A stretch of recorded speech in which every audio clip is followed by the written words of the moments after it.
Não, eu tava vindo pra cá. Eu tava vindo pra cá.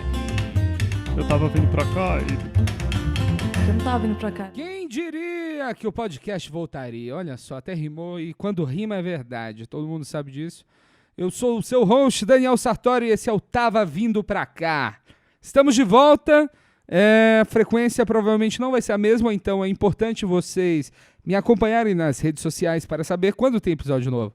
Esse, por exemplo, de pura ousadia, eu vou mandar ele, eu vou soltar ele na terça-feira. Hoje é terça.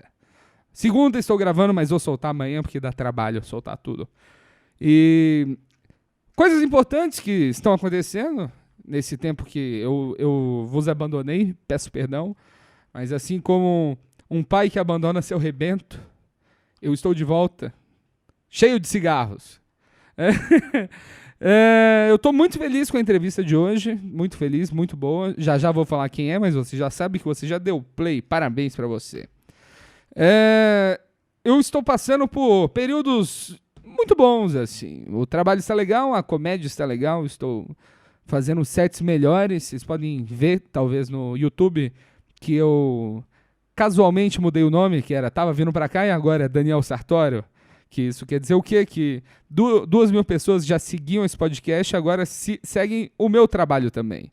E lá eu vou continuar postando, você pode continuar ouvindo, dando like e quem sabe vendo o vídeo que eu postei lá de stand-up. Um show que eu fiz lá em BH com Desculpa Qualquer Coisa. Plateia me amou, finalmente.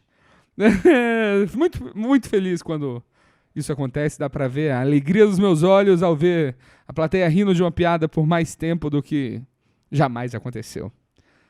E vamos ver. E claro, um motivo de eu soltar esse episódio de terça-feira, que na quinta agora, na próxima quinta, deixa eu ver aqui o dia. Calma! Dia 16 de maio, quinta-feira, tem o meu show com a querida Renata Said, essa comediante incrível, que é uma união de uma mulher com os cabelos de Jennifer Aniston e a cara do Baby do Família Dinossauro. Adoro você, Rê. Nós temos um show que chama Não Somos um Casal, show muito interessante, ainda vou entrevistar ela pra gente falar sobre isso.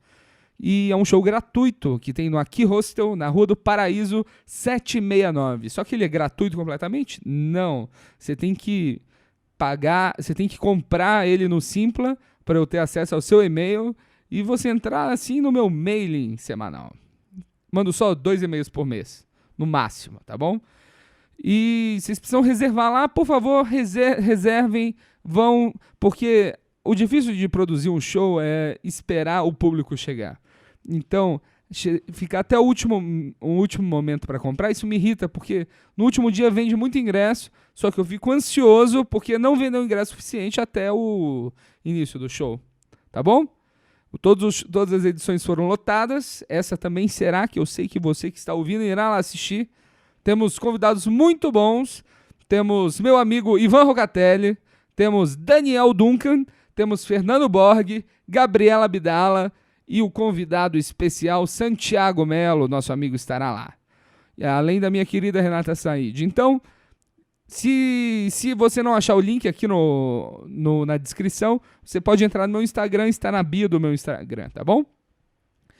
E agora sobre a entrevista, eu entrevistei o grande Cláudio Torres Gonzaga, um dos principais comediantes do Brasil, dos primeiros a criar o formato show de stand-up com vários comediantes. Ele foi responsável pela criação do Comédia em Pé. E, além disso, ele tem uma carreira muito extensa na televisão brasileira. Todos vocês já assistiram coisas que ele fez desde criança, assim. A não ser que você seja velho. Então, desde velho você se assiste. Ele já trabalhou com Chico Anísio, ele já escreveu para Grande Família, Zorra Total, e a gente conversa bastante sobre a carreira de roteirista, sobre o trabalho na Globo que ele fez, o trabalho que ele fez como comediante. E, curiosidade, ele sofreu um acidente esportivo, como ele me disse, que eu achei um ótimo jeito de avisar alguém, porque você fala assim, sofreu um acidente, a pessoa já fala, caralho, ele está com alguma coisa muito séria. E acidente esportivo não é tão sério porque esportes não são nada sérios. Desculpa, esportistas, tá bom? Mas ele é um cara muito legal, me recebeu muito bem. Ele está com o pé enfaixado e ele conseguiu uma faixa que combina com o óculos dele. Isso é muito interessante. Eu dividi o palco com ele no Comedians ontem, no domingo, e ele fez o show com o pé engessado. Foi muito legal e eu tenho certeza que você vai gostar desse episódio. Se você não gostar, você já sabe. Tem tempo que a gente não incomoda o Amaury. Então procura lá no Instagram o Amaury Silva e manda pra ele assim: Amaury, não gostei desse episódio, tá bom? Que, como sempre, eu não sou a melhor pessoa pra lidar com críticas. Mas, se você gostou, você pode mandar uma mensagem pra mim no Instagram, @DanielSartório. E lá na bio, lembrando, você garante seu ingresso pro show incrível que tem na quinta-feira no Aqui Hostel Não Somos um Casal.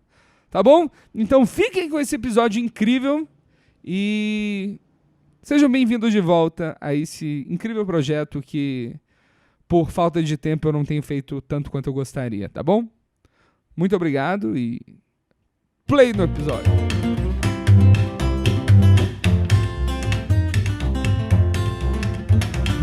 Eu acho interessante esse assunto que você começou agora, que você estava falando da sua amiga da faculdade, né? Foi aliás, ela é esposa de um roteirista, me pediu um trabalho até que não vai aparecer meu nome, é incógnito, assim, é uma pesquisa, e o tema lá era o politicamente correto, e ela estava fazendo um levantamento nas diversas, como é que diz, camadas e tal, e aí queria um profissional da área e tal. E aí essa pergunta básica, né, de toda entrevista com comediante, né? Se é importante o papel, tá? E eu particularmente acho que tem um exagero, eu acho que muita piada deixou de ser arriscada por conta disso, então eu acho que tem um lado que diminuiu o ritmo da comédia, o ritmo de evolução, o ritmo de temas a serem abordados. Eu acho que puxaram um freio de mão de uma forma muito, muito, muito forte. E eu até entendo que havia um exagero do outro lado, e sempre que tem uma reação, a reação é mais forte do que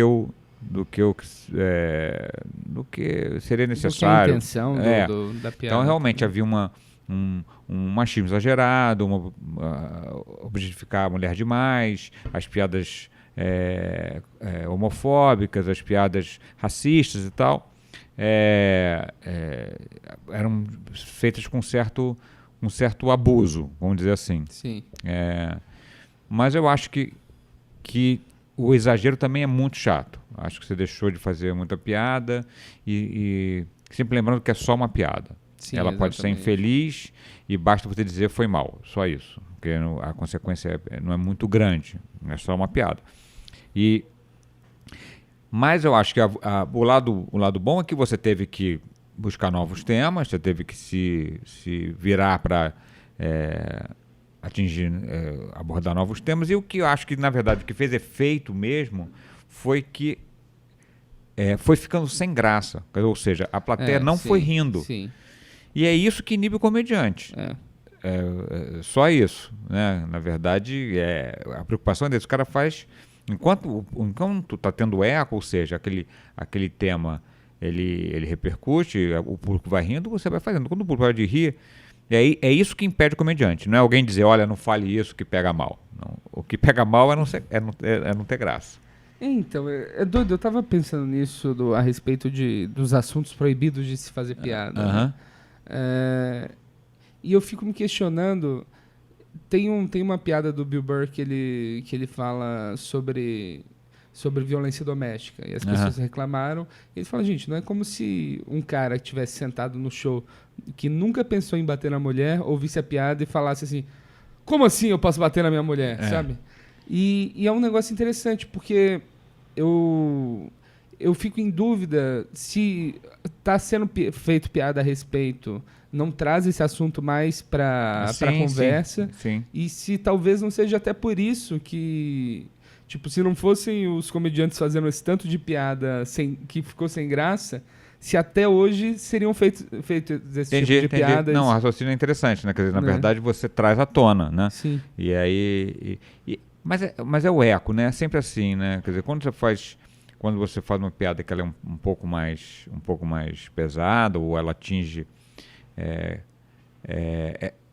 quando riem, o riso ele te absolve. Sim. Né, de uma certa forma, porque aquilo tem um certo... tem muita gente pensando parecido, mas um pouco inibido, né? Então, se uma pessoa que tem uma deficiência física fica numa posição que te lembra alguma coisa e aquilo é engraçado e você pode fazer essa piada. Eu acho que ela é até inclusiva. Sim, exatamente. Você está dizendo, olha só, você... Do mesmo jeito que você faz uma piada porque o cara fez uma cara engraçada, porque ele se sentou de um jeito e ficou com uma pose engraçada, você vai fazer essa piada, né? Você vai...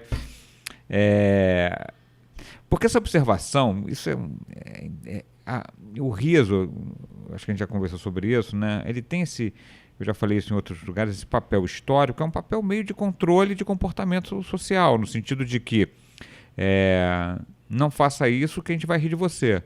E, em geral, tirando nós comediantes, as pessoas não gostam de ser objetos da risada do outro. Sim. Né?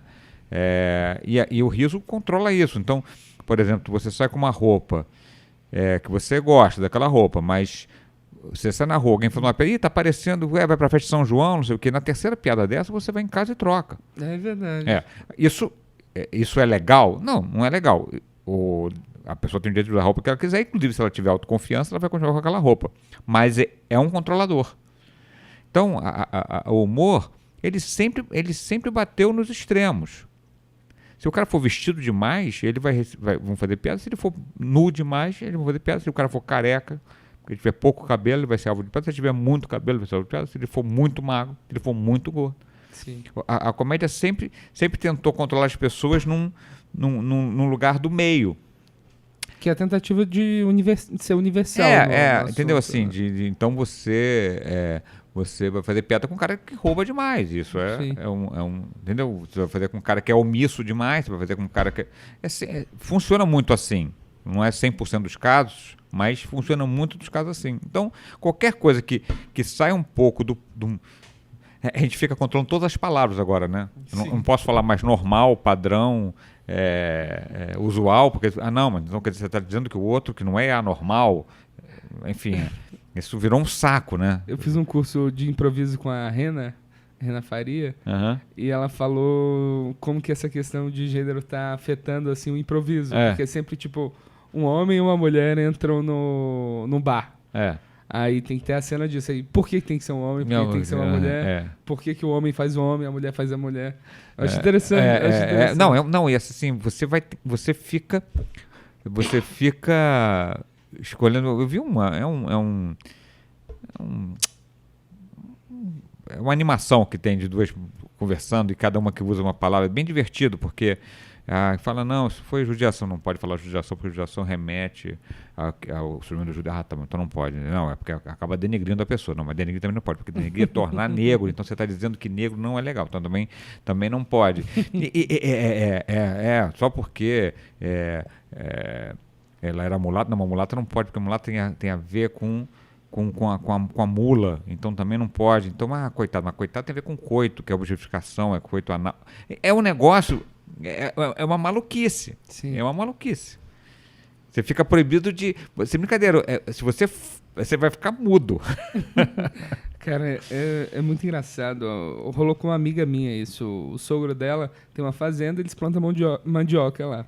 Aí ela foi com o marido dela, foram tirar mandioca, você tem que puxar da terra, tem que fazer força.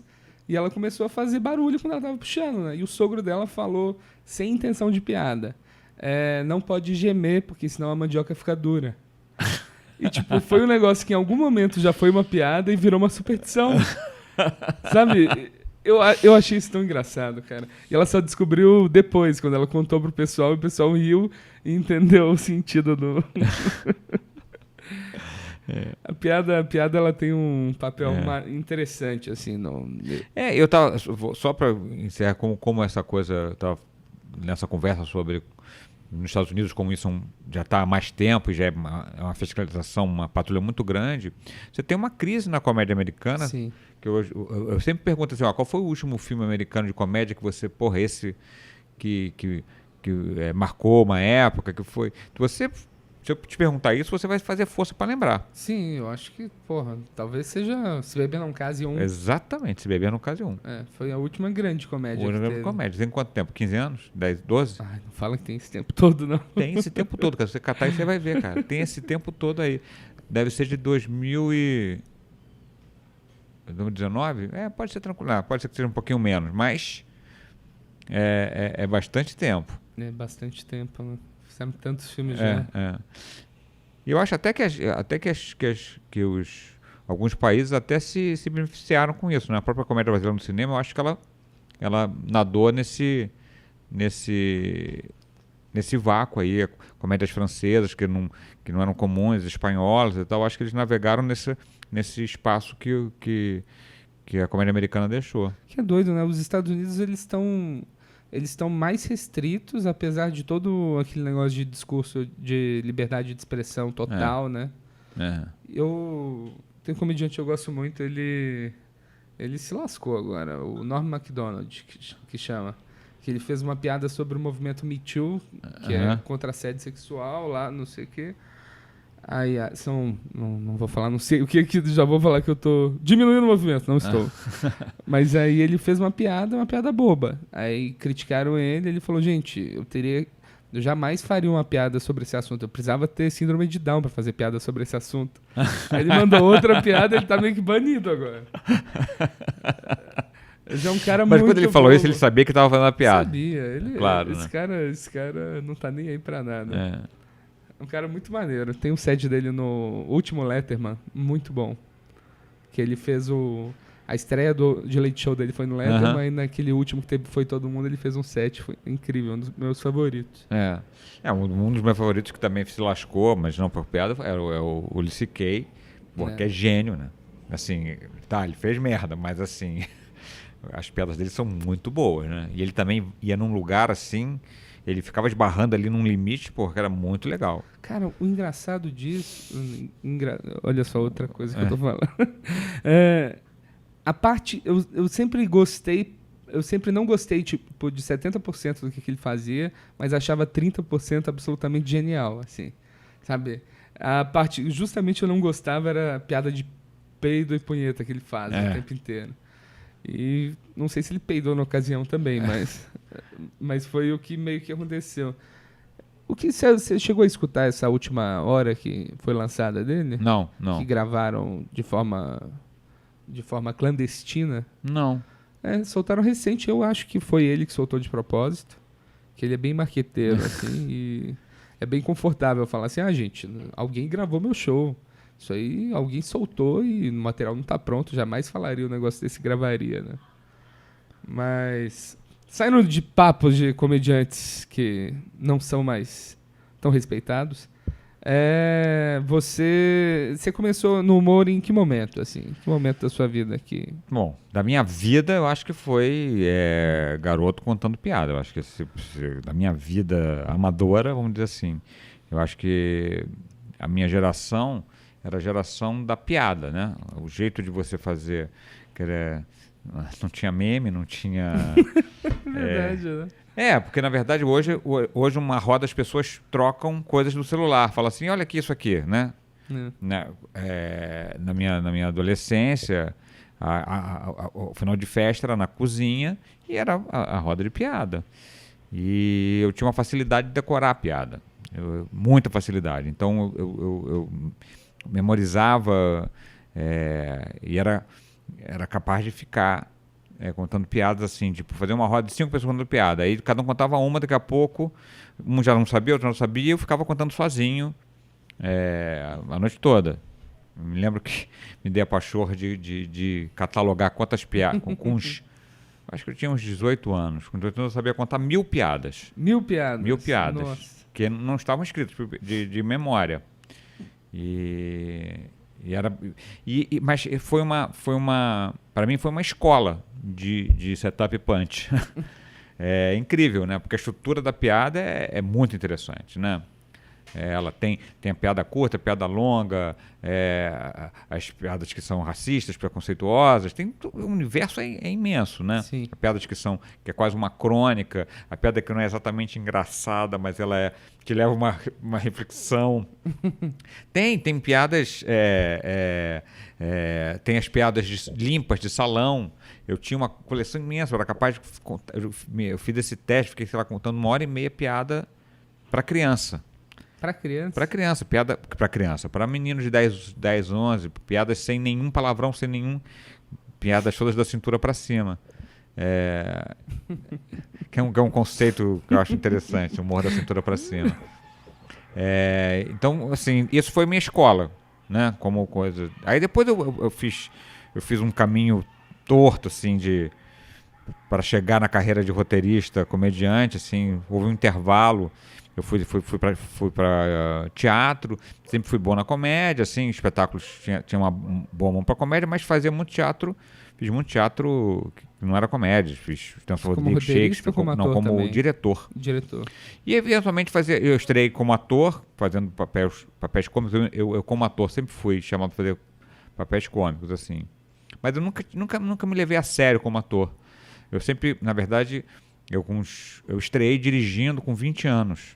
Caramba. Era bem garoto mesmo. Então, assim, eu me interessei por teatro para dirigir. E era engraçado, as pessoas falaram, pô, mas você nem é ator, quer dirigir? Eu falei, cara, mas diretor não é promoção de ator, não, é outro trabalho. E eu gostava disso. E aí eu fui diretor de teatro durante muitos anos. Na verdade, eu comecei a escrever para televisão comédia com 38 anos. Caramba. Então levou um tempo aí. Eu tinha uma carreira razoavelmente consolidada, premiada como diretor de teatro e cenógrafo. E eu passei um período ruim de trabalho, de teatro. E aí a internet teve um papel interessante, porque eu tinha uma pelada que eu jogava. E jogava com o pessoal de teatro e tal, era a minha turma. E eu criei uma lista, não tinha...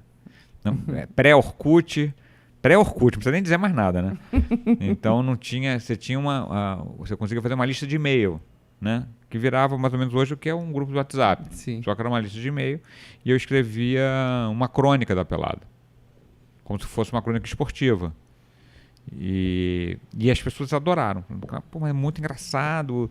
Sei o que. Eu comecei e falei, vai ver, isso aqui é um negócio interessante e tal. E aí me interessei por escrever. Comecei a estudar autodidata, ler muito, livro de roteiro e tal. Inventei que eu ia escrever uma primeira sitcom no Brasil, nessa época, nesse momento, 94, 95, nem se usava esse termo sitcom, nem stand-up. Aí eu fui para Los Angeles para ver a gravação de sitcom, para entender como é que era. Foi quando eu vi pela primeira vez uma noite de stand-up. E foi onde? Você lembra? Los Angeles, não me lembro o nome do clube, não. Não, mas porque eu já gostava do Seinfeld, eu falei assim, cara, aquilo ali é um negócio que eu queria fazer. Porque tinha uma onda de comédia, de personagem, de imitadores e tal. Eu não queria contar piada, eu não sabia imitar ninguém e não sabia fazer personagem, mas eu sabia que eu tinha alguma graça. Sim. E aí o stand-up falou, cara, eu sou aquilo ali, eu sou aquilo ali, animador de festa de adulto. É o que eu gosto de fazer. Aí voltei com essa cabeça no negócio do stand-up, comecei a escrever, entrei para escrever para Globo e tal, e fui fazer, e fui me organizando, fui fazer o primeiro show de stand-up, eu tinha 45 anos. Caramba, eu comecei com 26. Mas isso é interessante, cara. Porque a estrutura que envolve gravar um sitcom ao vivo é um negócio inacreditável. Né? Isso era uma coisa que, na verdade, nunca foi feito no Brasil no modelo americano.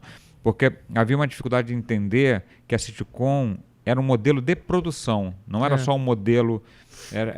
Era um modelo que você tinha que ter uma reforma em que escrever e produzir como gravar era a mesma coisa. É onde aparece o showrunner, né? O cara que é o... Tanto que os produtores eram os autores, né? Exato. Porque o cara falou, não, isso aqui para dar certo tem que ser assim.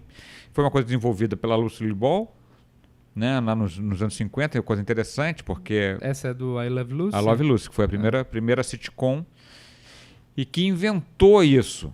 Inventou. E é tudo modo de produção, porque qual era o problema? A TV era ao vivo, né? A TV não tinha videotape, né?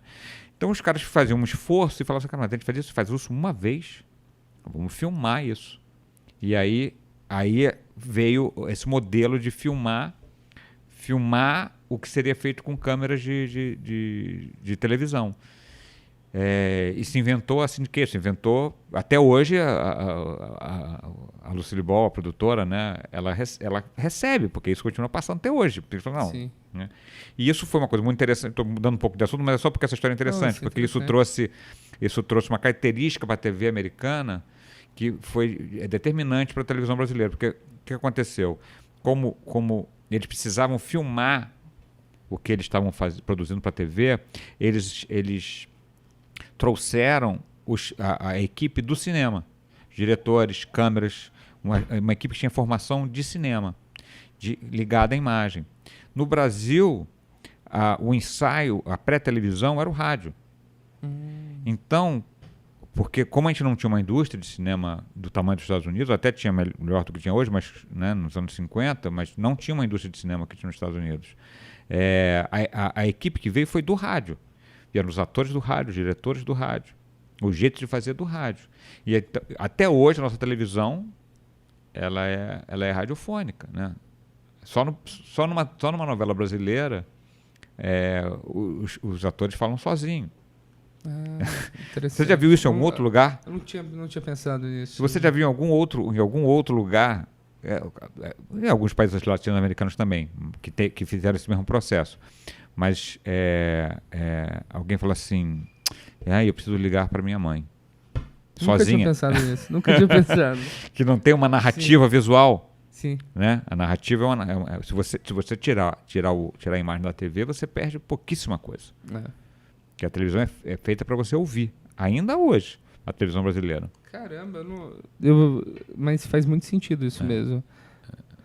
Isso talvez até o jeito como é popular o humor de personagem, imitação, vem disso também. Né? Nossa tradição é muito radiofônica. Né? A gente não tem uma tradição de humor visual. Os nossos grandes comediantes são comediantes da palavra. Sim. Tem algum não. Renato Aragão era um cara que trabalhou... Porque aí é o seguinte, é onde bebeu do circo. Quando o que foi para a televisão veio do circo, aí é o contrário, veio quase sem palavra, veio visual. Né? Que é o Dedé Santana que veio do circo, né? que trouxe essa tradição da comédia física, do clown. Né?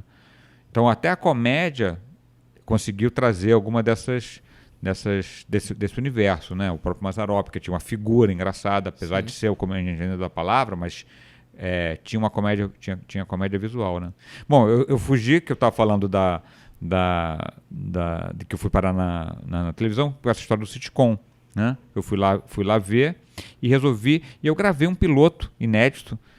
Até um dia eu vou colocar isso no YouTube, que chamava City.com, que eu, da minha cabeça, fiz fui para lá ver como é que era, que eram cenários fixos, gravado com plateia, era gravado na sequência, na ordem do roteiro, porque o público que estava ali funcionava com controle de qualidade. Essa risada que a gente ouve é uma risada que ela é espontânea.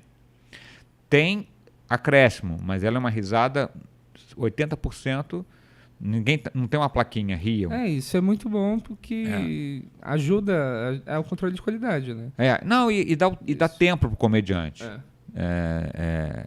Pro comediante, a sitcom, ela tem essa, quer dizer, o cara vai explorando aquela pausa conforme a resposta da plateia. Então ele olha para cá, olha para baixo, a plateia ri mais um pouco, ele faz uma outra cara, a plateia continua rindo.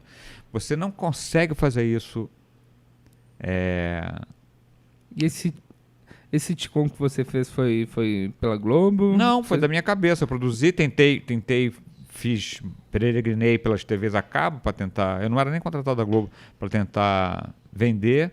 As pessoas acharam interessante, mas eu teria até que. Eu acho que eu não tenho isso eu tenho isso em videocassete. Eu teria que tentar recuperar. Eu tinha problemas. Mas era um piloto. Só que ele era aquele piloto que não podia ir ao ar. Mas era melhor do que uma coisa muito amadora. Então ele sofreu por... Se ele fosse pior, seria melhor. Entendi. As pessoas entenderiam que era um projeto. Ele parecia uma coisa que poderia ir ao ar, mas era mal feita. Sim. Ele ficou num lugar meio esquisito. Ele nem era tosco o suficiente para as pessoas entenderem que aquilo era só um teste. E nem tinha uma qualidade total. Ele tinha uma qualidade... Ele parecia uma coisa meio ruim. Mas era engraçado. Tinha uns textos muito bons mesmo, porque a gente estudou.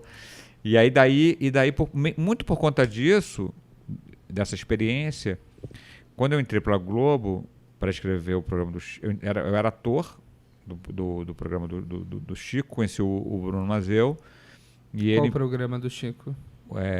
Chico Total. Chico Total. Foi o programa que ele fez depois do acidente. Que acidente? Ele teve um acidente eu não lembro do... ele uma coisa idiota, saindo da piscina, o braço escapou e ele bateu a boca. E ele teve uma espécie de um derrame num músculo. Caramba! E ele ficou com um problema de articulação durante um bom tempo. Aí ele estava voltando e o programa foi pouco tempo ao ar. Mas era um programa legal, porque tinha o Chico City, tinha Hospital e Coisa, que eram blocos. Né? Eram personagens de hospital, personagens de televisão. Tinha um que era personagem de televisão, quase como se fosse uma TV pirata, assim. E tinha o Chico City dentro desse programa, por isso que era Chico Total. Ainda tinha uma estrutura de musical, que era o Daniel Filho que dirigia, então remetia ao Times Square, que era um programa de comédia da Tupi. Enfim, era um negócio interessante. E aí foi lá que eu conheci o Bruno, eu entrei como ator, e a gente ficou amigo, e quando eles foram fazer não foi um programa antes do Chico Total, era um outro nome. Não vou lembrar agora, mas enfim, era um programa. Quando ele foi fazer o outro programa do Chico, ele me chamou para escrever o Belo e as Feras, que foi um outro programa, que eram umas historiazinhas, sempre o Chico com um nome grande de mulher, mas podia ser nova, velha, não tinha não eram histórias românticas, eram histórias Sim. que envolviam um homem e uma mulher. E aí comecei a escrever para a escolinha, e aí no instante eu entrei em 96 entrei como ator, 97, 98 eu comecei a trabalhar como autor, em 2000 eu já era redator final. Então é interessante, eu entrei muito mais velho na TV, eu entrei com 98, entrei com 37 anos na TV, exatamente. Mas eu andei muito rápido. Experiência de vida que você acumulou exatamente. também. Exatamente. Então, isso, em 2 anos e meio, já era redator final. E eu fiquei redator final do Zorra durante 10 anos. E o Escolinha, como que era? Você escrevia para alguém específico? Não, a gente escrevia para todo mundo. Claro que você acabava meio que se especializando em alguns. Eu tinha uma mão boa para escrever o Rolando Lero, para escrever não sei quando é que isso vai, mas hoje, né? Tivemos a perda do Lúcio Mauro, que era incrível escrever para ele. Incrível, incrível, incrível. Era realmente um comediante raro. Um comediante com uma capacidade de explorar pausas e tempos e reações. Sempre sério assim também. Era um negócio, ele tinha uma reação que era um negócio tão pequeno, mas tão expressivo assim. Era uma sobrancelha, Era genial, realmente um comediante fora de série, além de um colega incrível. Enfim, era um que eu adorava escrever, que era o Aldemar Vigário, que era muito legal escrever para ele. Porque a gente sabia que que a gente escrevia 3 minutos, aquilo ia virar 8. Mas os 3 minutos que a gente escrevia estavam lá. Estavam lá.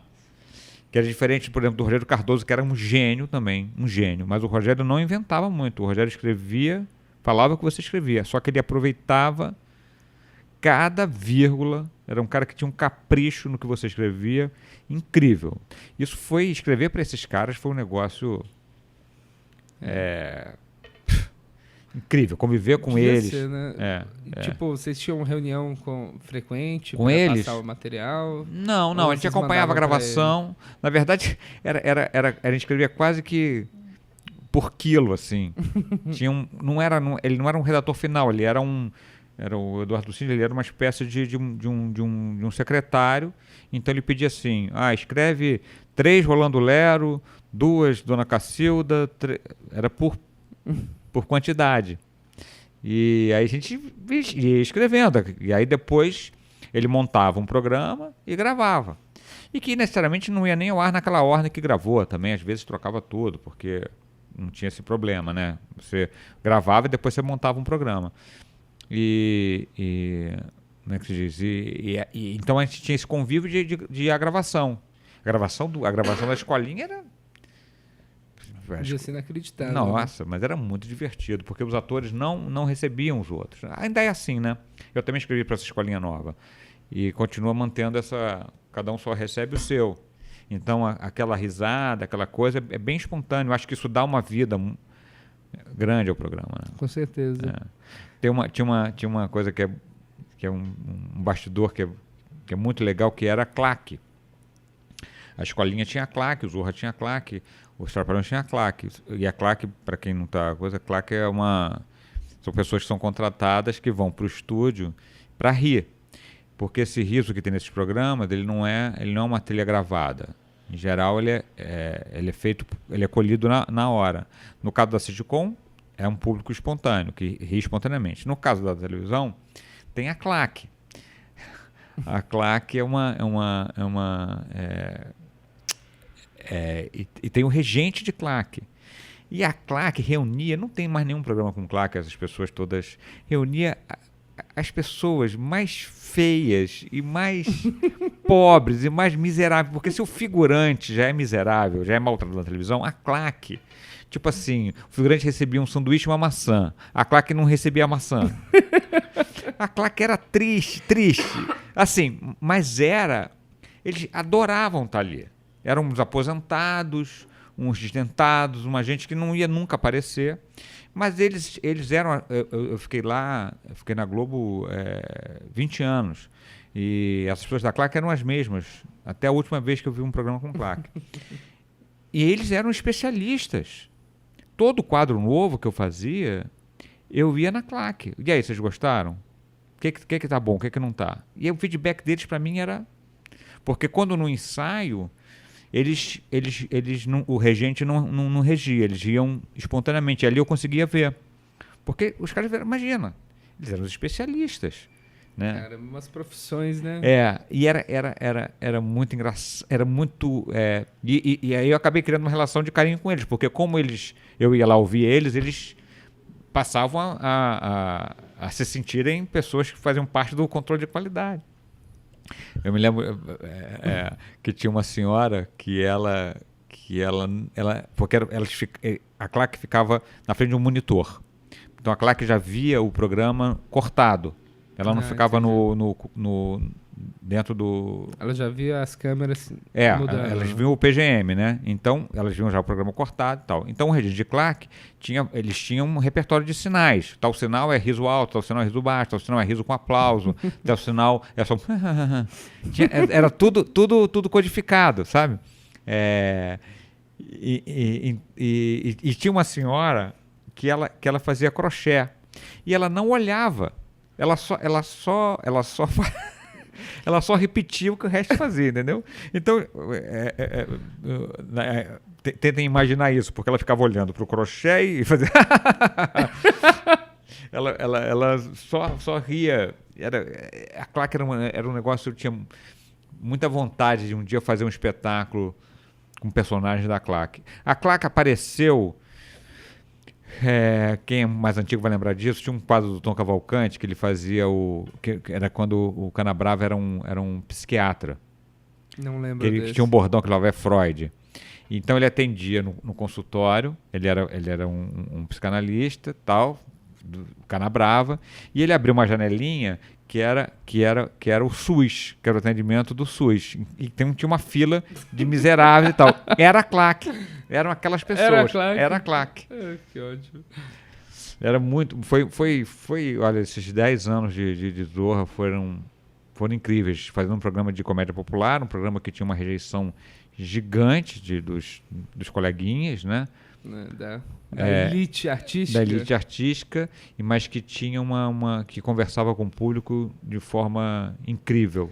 Teve uma coisa que você falou pra gente que quando algum amigo seu falava que tinha gostado, você sabia que não ia bem o programa. Eu falei, Ih, já vi que esse quadro, vou tirar. E era engraçado isso, porque eu provocava, né? Via que alguém ia falar do programa, eu falava, mas não, aquele programa é horrível, não sei o quê. Falei, pois é, sou eu que escrevo. Aí a pessoa falou, não, tem uns quadros que tem uns, falei, não, mas eu escrevo tudo. O que você achou horrível também sou eu que escrevo tudo. Mas sempre a pessoa falou, não, mas tem um quadro que eu gosto. E aí a pessoa falava, não, esse aqui eu não gosto. Eu falei, cara, aí eu falava assim, mas pra quem não gosta do programa, você conhece bastante. Porque a pessoa começava a descrever o programa inteiro. Eu falei, mas isso é uma coisa muito doida. Começa a assistir só pra passar raiva. Então por que... Mas na verdade o Zorra sobreviveu por causa de realmente ter pessoas que viam para ver um quadro. Porque gostavam daquele quadro. E esse era o segredo do programa. O Sherman falava isso, que ele não era um programa, ele era uma programação de humor. Então tinha gente que ligava para ver a Ofélia.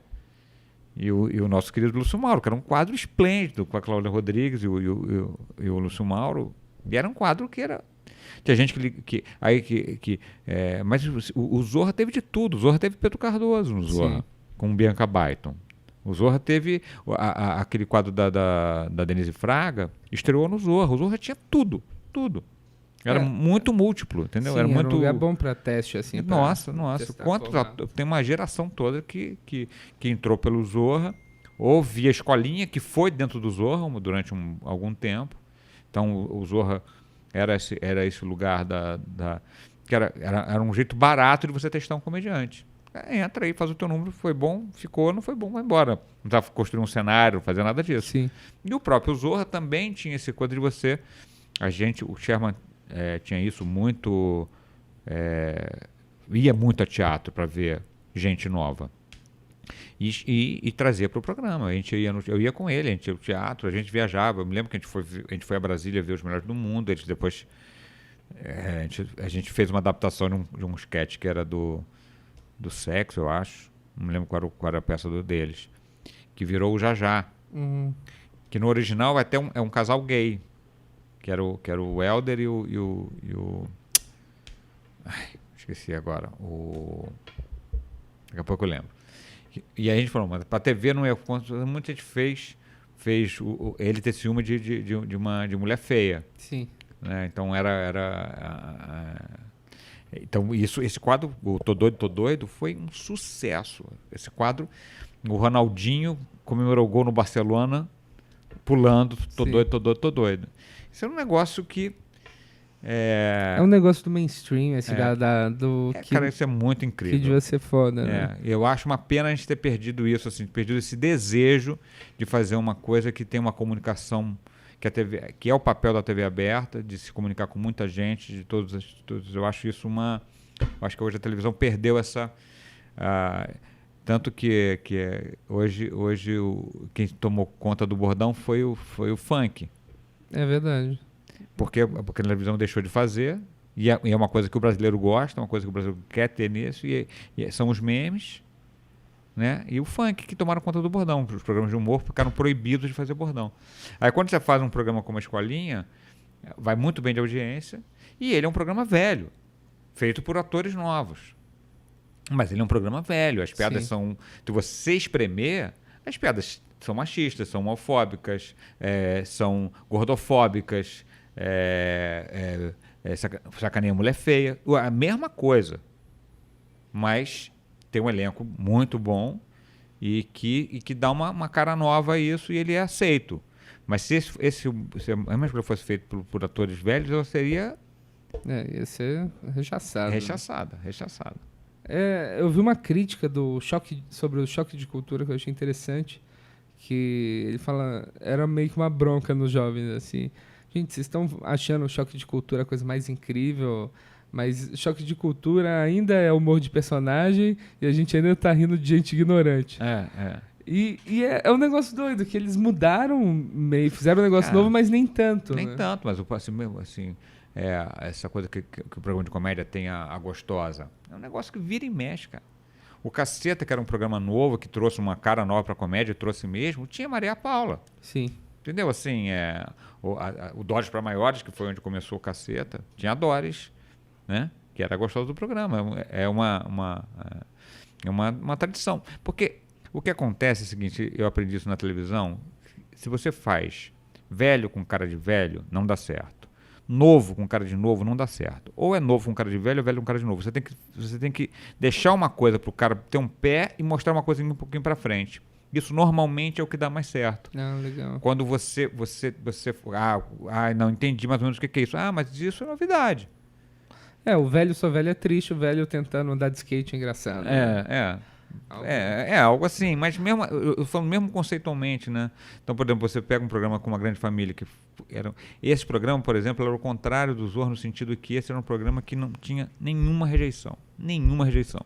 Eu escrevi durante 2, 3 anos, onde eu falava, o que você faz na Grande Família? A Grande Família, não perca, é o melhor programa de todos os tempos. E era um programa que tinha um formato tradicional, no sentido que era uma sitcom, mas uma comédia de família, né? Mas abordava temas interessantes, né? O Linneu vai na Marcha da Maconha. Sim. E o programa conversa com essa história, que naquele momento era um tema muito, muito complicado, né? Teve alguns beijos gays na Grande Família, meio que por acaso, mas discutindo isso. Então, a Grande Família discutia as relações de família com esses componentes atuais num formato que era um formato clássico, mas com temas contemporâneos. Então deu muito certo. Isso é muito legal. A Grande Família, que o neguinho roda, reprisa tá ela, passando, ela estoura, tá reprisando hoje em dia na Globo de tarde, né?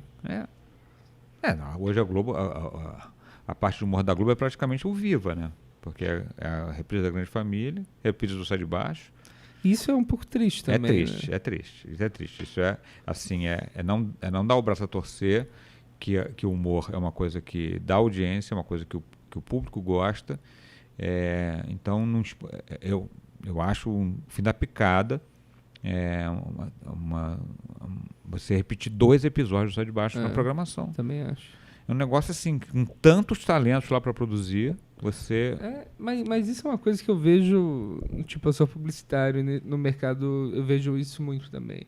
As pessoas esqueceram como o público gosta de humor. Nossa, mas tipo, eu entrei em publicidade por causa daquele comercial do caramelo, chocolate, biscoito. Eu queria fazer isso. Eu não sabia que podia ser humorista, eu queria fazer esse tipo de propaganda. E hoje em dia não faz. Hoje em dia é propaganda tudo séria, sentimental, abraçando causa, que... Eu acho que isso muda rápido. Acho que isso muda quando estoura uma comédia. Mas quando faz, cara, você estoura, né? As Exatamente. Pessoas guardam e tal. Sei lá, depois de 3 meses atrás eu me dei conta disso, que não tinha nenhuma de segunda a sexta, não tinha nenhuma dramaturgia na linha de show. A gente chamava linha de show, mas no pós-novela 3, né, pós-novela das 9, sempre era um programa de humor e mais alguma outra coisa, às vezes 2 programas de humor, né? A gente chegou a ter... segunda era um clássico, o Jô foi na segunda durante anos e anos e anos, depois foi o filme, mas aí a terça tinha um Caceta e tinha um outro programa de humor, teve a Diarista, teve... Né? Sob Nova Direção. A Sob Nova Direção era domingo. Era domingo? Quarta-feira futebol, aí quinta-feira Grande Família, né? E sexta-feira normais, o que sempre teve. Sempre teve. Não tinha nenhum. Filme, Big Brother, futebol... acho que era Lady Night, programa de entrevista e Globo Repórter. Você chegou a participar do Tá No Ar também? Não. Eu gostei do Tá No Ar, mas eu vejo muito que aí vem um lance que eu acho de atrapalhar o do politicamente correto, assim, sabe? Você vê uma intenção... Não, olha, o Tá No Ar é feito por gente muito talentosa, até fez coisas ousadas, né? Coisas que a Globo não fazia há muito tempo, que era fazer piada com o Silvio Santos, não podia fazer, o Tá No Ar voltou a fazer. O mesmo quadro que o Jardim fazia essa Rede Globo, não sei o quê, tinha uma ousadia que era interessante e tal. Isso teve muita qualidade em muitos quadros, mas se eu tenho uma crítica, eu achava ele um programa um pouco elitizado. Sim, exato. Mas com qualidade. Talvez na minha visão, talvez não fosse um programa para TV aberta daquele jeito. Com todo carinho, tem muitos colegas, redatores, criadores e atores desse programa, que eu sempre via, continuo confiando, me diverti, mas eu achava ele para TV aberta um pouco sofisticado. Mas, enfim, cumpriu um papel e eu acho que se a TV aberta tivesse outros programas de comédia, programas bem populares, aí tem espaço para ter um. Aí você teria um humor de ponta para fazer um quadro, mas eu acho que o humor da Globo ficou um pouco elitizado de uma forma geral. Eu acho que vem muito disso do. Por exemplo, ninguém quer sofrer o tanto de crítica que vocês sofriam com o Zorra Total, né? Exatamente. Mesmo tendo resultado, mesmo sendo um super campeão de audiência. Eu acho interessante o que você falou também do negócio da concorrência com a praça. Isso. Porque na verdade, na época, a praça tirava muitos pontos, né? Quando a praça dava uns 15 a 18. 15, cada um é 1 milhão? É mais ou menos mais ou menos. Não é 15%. Né? O ponto do Ibope ele é uma regra de 3, ele não é um percentual. O percentual é o share, que é um outro índice. Mas o share, na verdade, por exemplo, você pode ter, eu tenho 80% do share às 3 da manhã. Não adianta muito, porque você tem pouco televisor ligado e o cara que quer comprar espaço para vender publicidade não está interessado se você tem 80% de 10 pessoas. Ele não precisa saber percentual, ele precisa saber quantas pessoas tem. Então o Ibope faz esse cálculo, tem um cálculo proporcional pelo ponto a ponto da cidade, que era aqui em São Paulo, que era 80 mil, que isso fazendo uma regra de 3, chegava entre 800 mil e 1 milhão de espectadores. Então a praça dava entre 15 e 18 e o Zorra dava entre 25 e 28. Isso é gente pra caralho. Né? Mas que era pouco, na verdade. Tinha uma certa... o Zorra não está muito bem. Então foi feito um trabalho para descobrir o que a gente podia pegar da praça de público. E aí foi feito um public discussion, que é um tipo de pesquisa que você reúne pessoas, que as pessoas meio que não sabem que estão ali para fazer aquela pesquisa, você diz, não, estamos testando aqui uma margarina, e vai puxando assuntos... grupo focal também. Na Globo a gente chamava public discussion, né? E esses... tem uns que fazem, que as pessoas sabem que vão lá falar da novela. Tem uns que eles fazem, que o provocador vai lá e fala, mas o que vocês estão vendo aí? Aí vai puxando para esse depoimento ser o mais espontâneo possível. E eram feitos grupos que eram fãs da praça, o público era fã do Zorra e tal. E o público fã da praça achava o Zorra sofisticado, porque o público não conseguia entender aonde que era o Zorra. Isso eu achei incrível. Eles não entendiam onde que era, porque a praça era numa praça. Mas o Zorra, mas tem um quadro que eles estão na rua, tem outros quadros que eles estão... Onde é que era? E tinha um outro que eles falavam assim, que eles sentiam falta de espontaneidade. Que eles falavam, nunca vou esquecer, ele falou assim, eu sei como é que é lá na Globo. Quando erra, eles repetem. E ele, na praça, ele tinha a sensação do artista improvisando, se virando, isso causava um negócio. Foi quando a gente entrou, então, a gente pegou um bloco do Zorra e reviveu o Balança Mas Não Cai. Fizemos um prédio. Então aquilo fez com que o cara entendesse, não, é um prédio. E aí cada quadro era dentro de um apartamento e alguns quadros na portaria. E o Tom Cavalcante solto. Ótimo. Tom Cavalcante solto. E aí isso foi... E aí a gente fazia, essa era a primeira meia hora do programa, sem intervalo, e depois entrava com os quadros. Aí tem uns quadros que arrebentaram, que era o Jajá, que era o Pipipi, que era aquele quadro do aeroporto, que é machista até dizer chega. Mas esse quadro, engraçado, ele é super, mas ele foi inspirado num quadro do Saturday Night Live, pra você ver como é que as coisas são. Mas esse quadro bombou. Então, assim, a gente fazia depois os seguranças, que era o quadro do Márcio com o Lelê, tudo isso já era mais pro segundo bloco. O quadro da Gênia, da Daniela Valente, né? Que era um quadro também, todo mundo sabia o final, que ela sempre fazia que era um trocadilho e tal. Mas aí, isso aí, a audiência do Zorra foi 30, 31, e a gente chegou a dar 39, em dias especiais, mas ficou dando 35, 36. Hoje, para quem conhece um pouco de televisão, esse Ibope, a novela das 9 não dá mais. Tirando, sei lá, o Alcir consegue esses números malucos, né? Incrível, mas esses Ibopes hoje estão satisfeitos com 21. Uma das coisas lá da coisa, o programa caiu para 30, e aí eu tive uma pressão muito grande, eu já tenho uma relação que já estava um pouco desgastada, enfim, eu já estava lá há 10 anos, e aí eu falei, não, olha, tá assim porque a novela não está entregando bem, quando vier uma novela melhor a gente vai voltar. Então eu fiz, mexi, e entreguei o programa com 33. Nossa, e isso eu acho muito interessante, isso deles não entenderem onde parece um negócio óbvio, mas não é. Mas é incrível, é incrível porque assim, o público brasileiro é muito desatento. Ele realmente, a televisão compete com tudo que está dentro da casa dele. Então, se você ficar achando que o cara, não, ele vai rir disso aqui porque ele ouviu isso aqui, não conte com isso. Tanto que o forte da comédia brasileira na televisão sempre foi o comportamento, muito mais o comportamento do que o punch.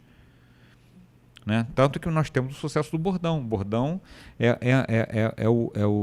a regra inversa de qualquer manual de humor. O humor é a surpresa, o humor é surpreendente. Não.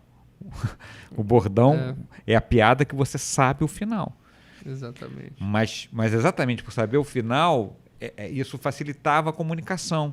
É engraçado, eu tô me divertindo muito com um Instagram de quadrinhos que é um bordão também, é um fantasminha rosa que sempre termina com ele falando, oh no!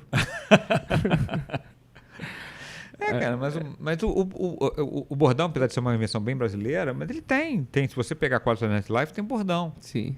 E se você pegar o Tá No Ar, se alguém lembrar dos quadros que lembram, era o Foca em Mim. Sim. E se você se lembrar do Cacete Planeta, você vai lembrar do Seu Creiço, vai lembrar dos bordões do Massaranduba. Assim, ainda é uma coisa que fica muito. O Sai de Baixo, eu escrevi o Sai de Baixo 3 anos. O Sai de Baixo em Portugal é um sucesso, assim, até hoje. Quando eu tenho ido muito a Portugal, quando eu viajo, e as pessoas me apresentam, esse aqui é o senhor que escreveu o Sai de Baixo. Tal. E as pessoas começam a falar os bordões, aquela boca magra. Eu não tinha noção que eles consumiam coisa brasileira desse jeito. Consomem. Achei que tinha um certo preconceito. Não. Eles têm preconceito com a novela portuguesa. Ah, é? Não, aqui a gente não sabe fazer. Novela é brasileira. Tem um quadro tem um sketch do Gato Fedorento. Gato Fedorento ou Gato Fedido? Eu sempre troco. Gato Fedorento. Que é a novela brasileira. São 5 portugueses fazendo o sotaque brasileiro e a Maite Proença fazendo o sotaque português. É incrível esse... Não, a novela portuguesa tem um negócio que é muito engraçado, que eu tentei fazer um quadro assim no Zorra, que você vê uma novela portuguesa, vai dar 3 minutos, vai entrar alguém dizendo assim, então, o que se passa? Eles estão sempre explicando de novo. Que aqui no Brasil a gente também usa, mas o que está acontecendo? Né? Quantas vezes você já ouviu essa frase na televisão? Né? Porque para repetir, como o público é desatento, mas lá então o que se passa? E aí a gente escreveu um quadro, era o Agildo, era um ator português, que era uma novela portuguesa, que toda hora tinha então o que se passa. Engraçado. E nesse meio tempo você... Como que foi o stand-up, o aparecimento do stand-up? Pois aí, como eu falei, eu fui lá em Los Angeles, vi aquilo e eu falei, não, eu quero fazer isso.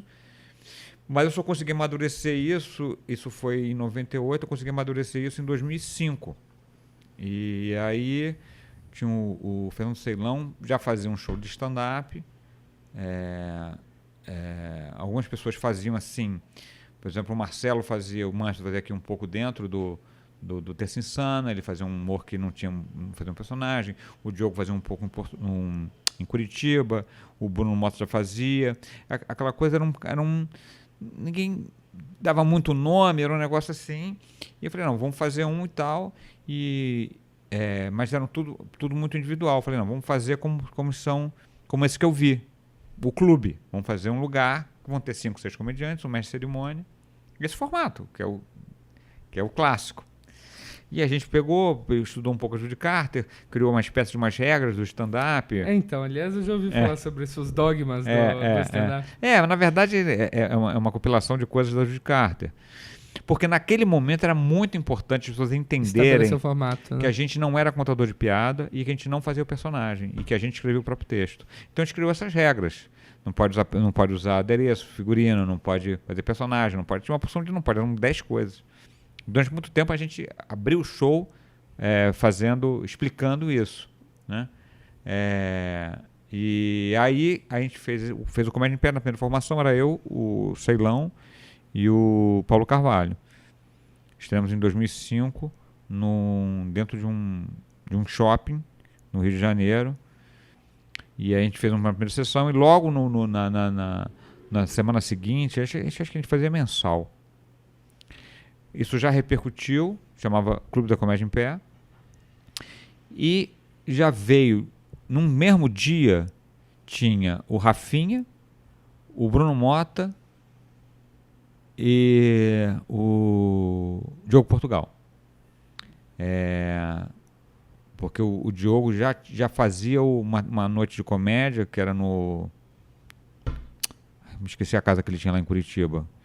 Pré-Risorama. Já tinha começado Era só o que faltava. Era só o que faltava. E já era o comecinho do Risorama, menorzinho, mas ainda com essa tradição de ter tudo que é tipo de comédia, não tinha essa coisa da noite do stand-up. E aí foi 2005 isso. E 2012 foi uma coisa que foi o primeiro, a virada cultural, que a gente fez, que estava no mesmo show, eu, o Bruno Mota, o Paulo Carvalho, o Rafinha e o Diogo. A gente fez show para 30 mil pessoas na Praça da Sé. Eu assisti o Magela. Eu lembro que o Magela... o dia do Magela. Porque esse dia, enfim, era a noite toda, né? Mas vamos dizer assim, o show das 11, né? Que era o show... O show principal. O show principal, né? Era essa a formação. Tinha o Tom Cavalcante também, era um show muito quente. Márcio Ribeiro, eu fui MC até. Fui. E foi muito assim, interessante que em 7 anos a gente fez para 30 pessoas, em 7 anos a gente fez para 30 mil.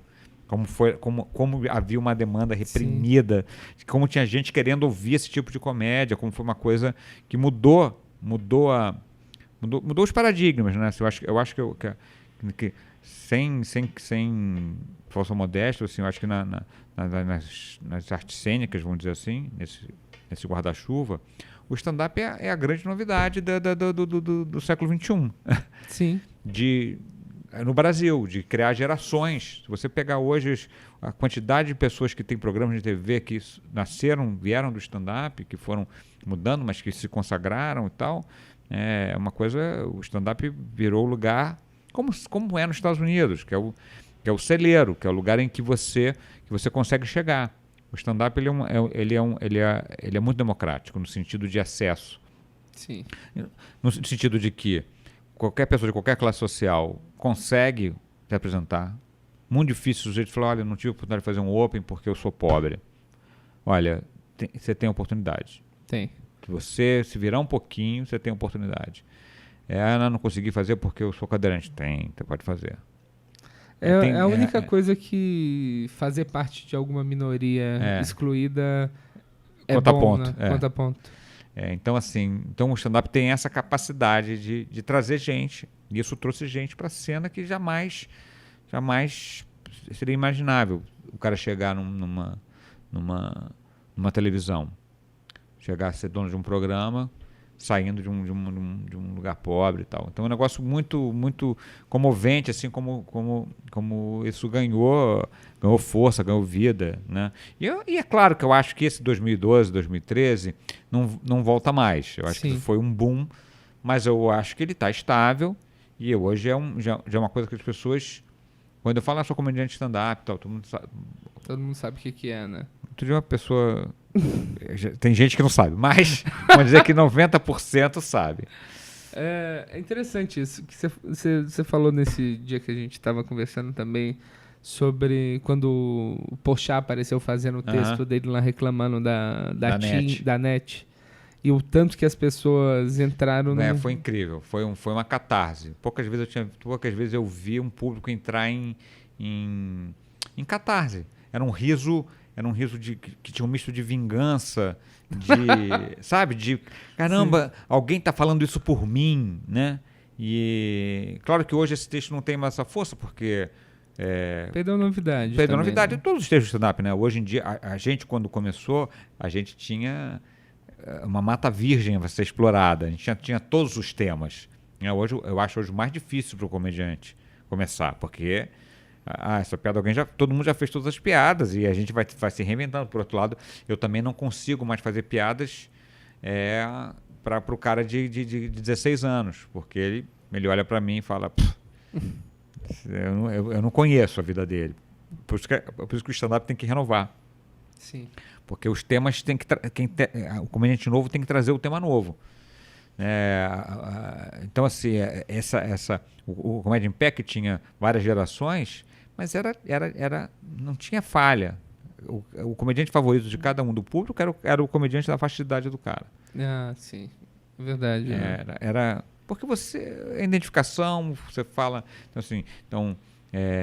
eu vou falar, eu faço piada... Você quer ser parecida com a pessoa que você está rindo. Cara, eu vou fazer piadas de... Por exemplo, eu estou casado há 29 anos. Eu faço piadas de um sujeito casado há 29 anos. Então, um cara que está casado há 10, 15, né, que tem um casamento nessa faixa, assim, o cara vai ver isso.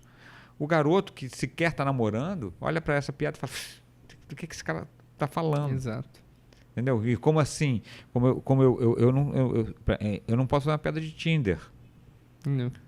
Para mim, se eu fizer, é falso. E o público vê que é falso, não vai rir e eu vou me fuder. Então, não faço, porque não é a minha realidade.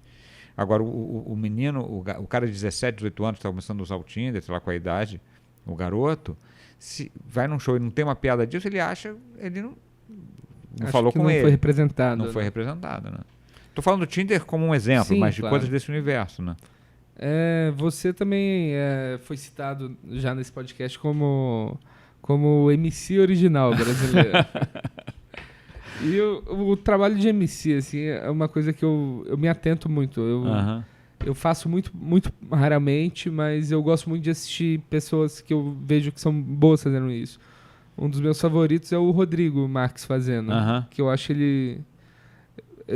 Teve uma vez que eu vi ele fazendo um negócio que eu nunca tinha visto nenhum MC fazendo, que o Délio McNamara tinha arrebentado, ele tem um ritmo muito alto, e ele tinha que passar para um outro comediante que tinha um ritmo um pouco mais diferente, assim, não... Aí ele entrou no palco no ritmo do Délio e veio abaixando gradualmente. Isso eu acho um negócio muito legal. Como que... Eu sempre tento fazer isso, na verdade, né? Porque eu acho que assim, tem um tipo de MC que pega o solo dele, divide em 4 partes e faz. Então ele faz um show... Ele não é o elo de ligação. A ligação tá errado. Se é elo, é de ligação. Ele não é... Não tem elo de separação. Ele não costura o show. Ele simplesmente faz o solo dele. Dividido em partes e tal. Ele nem ouve. Cansei de ver. Eu ouço todo show que eu sou MC. E eu tento fazer essa condução, tento puxar um assunto que vai emendar e tento fazer esse controle de temperatura. Você tem um comediante que entrou, falou 200 palavrões, colocou uma temperatura nesse sentido de piadas mais pesadas, e vai entrar alguém vai fazer piada de borboleta e florzinha. Eu falei, cara, essa pessoa vai se fuder demais. Eu tenho que fazer umas piadas de florzinha e borboleta para dar uma baixada. E mesmo ao contrário também. Às vezes entrou muito baixo, tem que dar uma esquentada para o cara de entrar com a plateia mais aquecida, né? Sim. Mas também sem... E é engraçado porque eu nem sabia que eu faria isso, mas eu já tinha reparado isso porque quando eu fui assistir a gravação de sitcom, e tem um cara que faz aquecimento da plateia, né? Que ele, entre as pausas de ajuste de câmera, ele faz um aquecimento para começar e ele entra nos intervalos para deixar a plateia quente, entretida. Quente, E ele faz um tom abaixo do que está acontecendo. Porque você não pode torcer para ele voltar. Entendeu? E eu saquei isso porque eu vi ele fazendo... Isso é genial. Eu vi ele fazendo em 2 sitcoms. Um era o Friends e o outro era um sitcom consagrado, já era consagrado, era o 5º ano, eu acho que eu fui.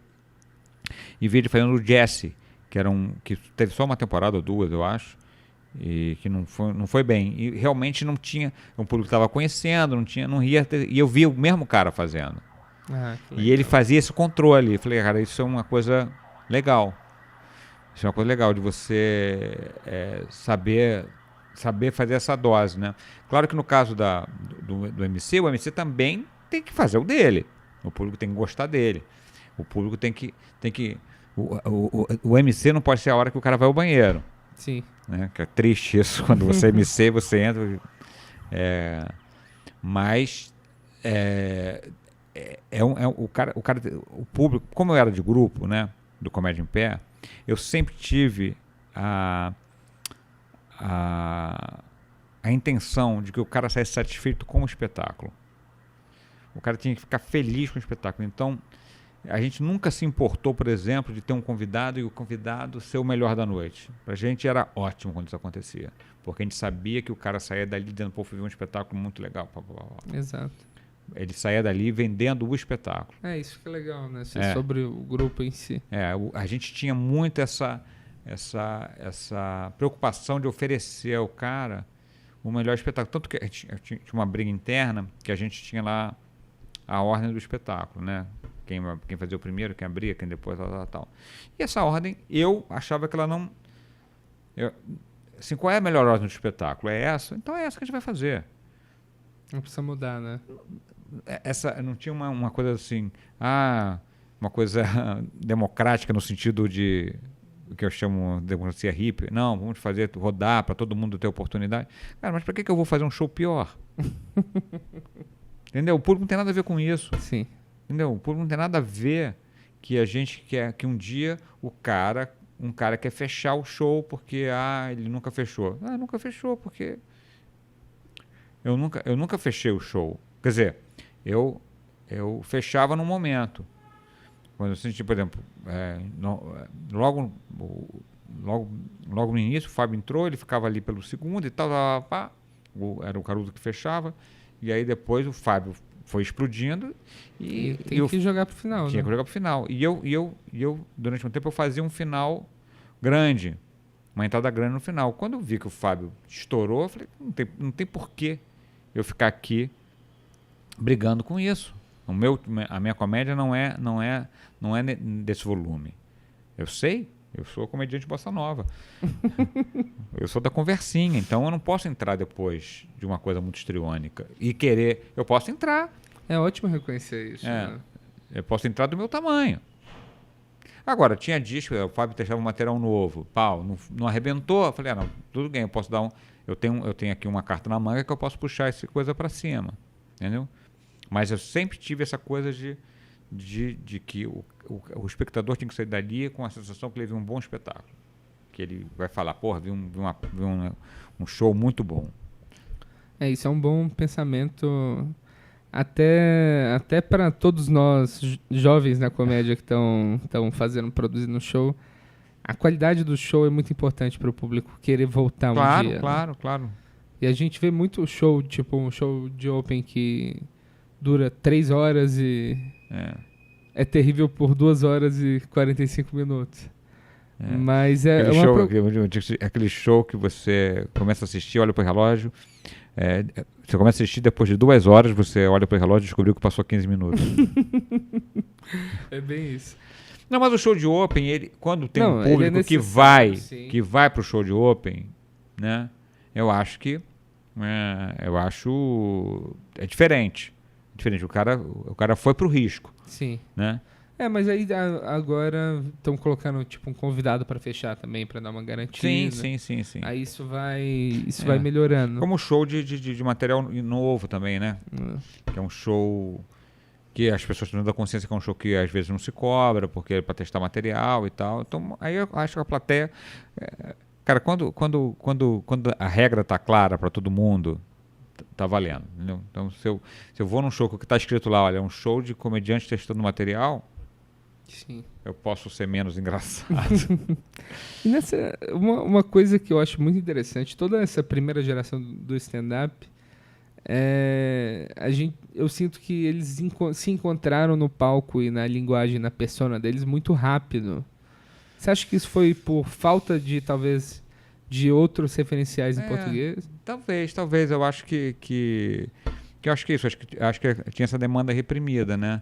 Então, quando a gente começou, a gente era uma coisa que é como se a gente estivesse ensaiando há muito tempo um negócio para fazer. E aí, isso foi... sim. Quando veio à tona, estava acumulado. Já estava todo mundo meio pronto. Como... Gente, poxa, o primeiro disco daquele cara incrível, depois ele nunca fez outro igual. Claro, o cara levou 20 anos compondo. Pegou a melhor de 20 anos e fez um disco. Porra, o segundo é melhor de um ano só. Não tem como, entendeu? Então é difícil você manter a qualidade. Isso em comediante é brutal, né? Porque você começa com todos os assuntos, né? E a gente ainda tinha isso. Não era só que a gente começava com todos os assuntos mesmo. A gente tinha o Chico, o Jô e o Zé Vasconcelos, que é a Santíssima Trindade aí que não se chamavam comediantes stand-up, chamavam um one-man show, né? Que não tinham esse formato dessa velocidade que a gente tem, eram mais umas piadas esticadas, uns causos muito bons, tem uns maravilhosos, inesquecíveis, assim, mas não era essa comédia em primeira pessoa, como a gente faz. O Chico fazia em primeira pessoa, mas tinha um... Ele usava muito do talento incrível de fazer personagem, né? Então, se você pegar ele fazendo aquele quadro fantástico, aquilo era stand-up puro, mas só que ele fazia com auxílio que era sempre, tinha muito ele, Chico Anísio, indo visitar o Azambuja. O Azambuja levando ele para um lugar. Então ele, no meio da piada, ele fazia o Azambuja, fazia os outros personagens e tal. Mas era sensacional. Eu me lembro que uma das coisas da minha formação era ver o Fantástico e decorar. E eu tinha uns amigos que os pais não deixavam por causa do horário, que era tarde, não sei o quê. E que eu era o cara que fazia... repetia para eles as piadas do Chico Anísio, o lançamento do primeiro foguete brasileiro. Inesquecível. Isso é muito legal. Eu tava pensando isso. Um cara que eu sinto um pouco, mas não sei explicar, que eu não acho que é tão stand-up, é o Rick Gervais lá. Pois é, né? Eu tenho essa questão também. Se bem que eu acho mais um tom de monólogo, talvez. Eu acho que é mais isso da primeira pessoa. Se bem que o último show que eu vi dele, que era bem stand-up, eu achei mais stand-up do que outras coisas que eu vi dele. Né? Tem aquele especial de comédia, né? Que é o Seinfeld e o Rick Gervais. Sim, o Talking Funny. E você vê as diferenças, que ele é um ator que foi fazendo stand-up. Que é diferente do comediante stand-up, né? De raiz. Assim, eles deixam bem claro lá que ele tá bem começando naquilo. Né? Tem hora que o cara fala, não, mas eu faço pra mim, se eu achar graça que interessa o Gustavo, eu falo, não, cara, mas nem pensar, tem que, entendeu? Aí ele fala, isso é muito boa, assim, ele fala, não, mas eu não faço preocupado do julgamento. Ele falou, cara, mas o comediante stand-up é o cara mais julgado do mundo. O comediante stand-up é julgado a cada 15 segundos. Cada piada ele é julgado de novo. Sim. Você não conquista nada. Você fez 20 piadas maravilhosas. A tua última foi ruim, você é ruim.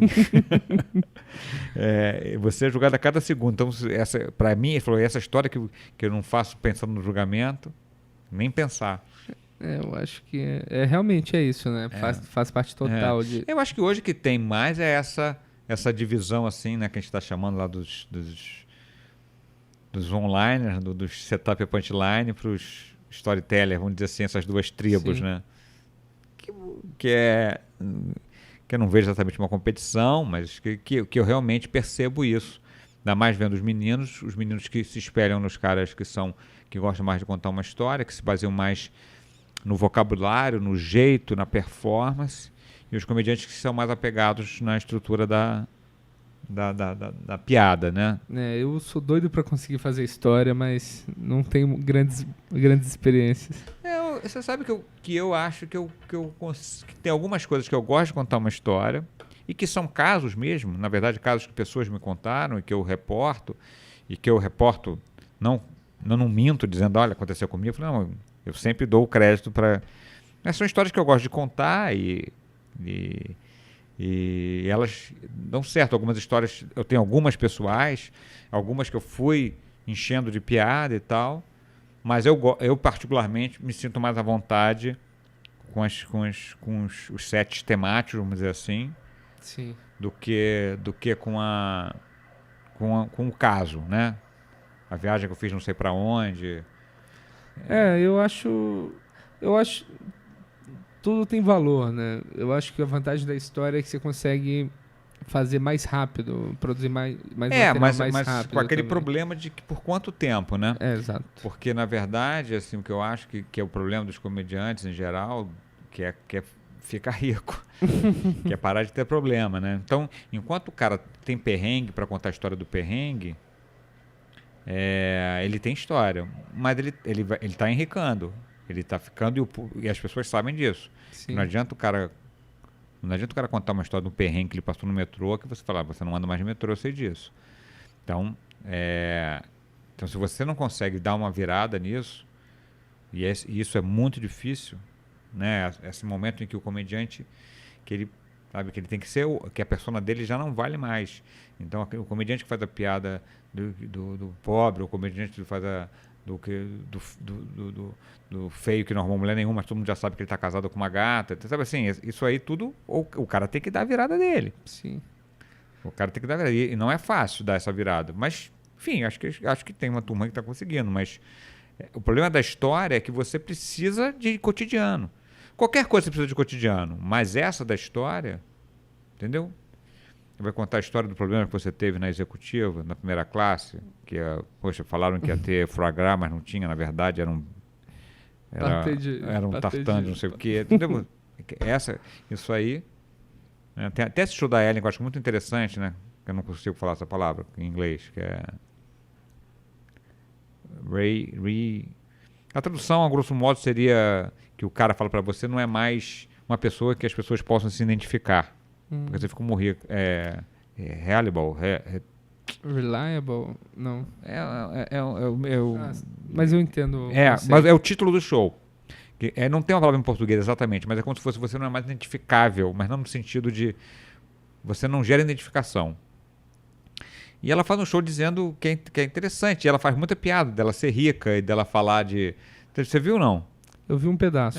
Eu acho que ela conseguiu dar uma volta, porque ao mesmo tempo ela faz piada de, poxa vida, a gente tem aquela meia furada que tem vergonha, como é que se diz?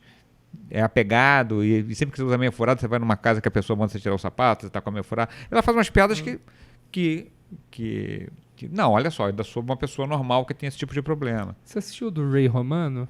Que saiu pouco tempo atrás? Não. Ele tem ele caminha nesse... Ele tem uma que eu achei genial, que ele tá falando sobre o problema de não saber onde tá a cueca dele, né? Aí ele sabe que se ele for perguntar pra esposa dele, ela vai falar, você sabe, tá na lavanderia, né?